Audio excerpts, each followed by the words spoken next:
ગુજરાતમાં આપનું સ્વાગત છે। જામનગરમાં એક દીકરીના લગ્ન માટે સીએમએ પોતાનો કાર્યક્રમ શિફ્ટ કર્યો।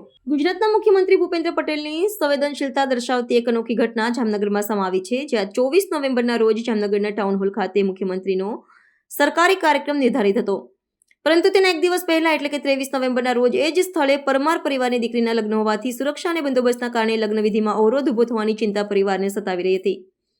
આ વાતની જાણ થતાં જ મુખ્યમંત્રીએ તત્કાળ અધિકારીઓને સૂચના આપી કે આપણા કાર્યક્રમનું સ્થળ બદલો, દીકરીના પરિવારની ચિંતા એ આપણી ચિંતા, અને કાર્યક્રમનું સ્થળ બદલી નાખ્યું। એટલું જ નહીં પણ તેમણે પરિવારના મોભીને ફોન કરીને હૈયાધારણા આપી, જેનાથી પરમાર પરિવારનો તણાવ દૂર થયો। આવતીકાલે સીએમ જામનગરમાં પરમાર પરિવાર સાથે મુલાકાત કરશે। સંજના પરમારના કાકા બ્રિજેશ પરમારે આ અંગે જણાવ્યું કે મુખ્યમંત્રીએ તેમની સાથે વાતચીત કરીને હૈયાધારણા આપી હતી અને કહ્યું હતું કે તમે જરા પણ ચિંતા કરશો નહીં, તમારા લગ્ન ધામધૂમથી જ્યાં નિર્ધારિત હતા ત્યાં ટાઉન હોલ ખાતે જ કરો। તમારા પરિવારના મેરેજ હતા ત્યાં અમારો પ્રોગ્રામ કરવાની મેં ના પાડી છે કે ત્યાં પ્રોગ્રામ ના કરો, મેરેજ હોય એટલે તમારી તકલીફ સમજી શકું છું, એટલે તમારા સમયે તમારું ફંક્શન કરજો, છતાં તમને કોઈ તકલીફ હોય તો આ નંબર પર ફોન કરજો।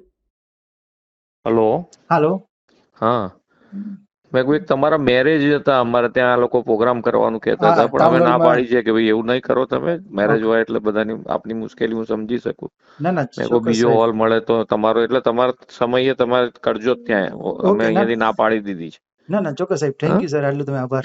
હા હા ચોક્કસ સર, છતાં બી કઈ તકલીફ હોય તો આ નંબર છે, તમે તાર વાત કરજો। હા ચોક્કસ સરજી, ચોક્કસ ઓકે સાહેબ, હા ઓકે। હા ભલે।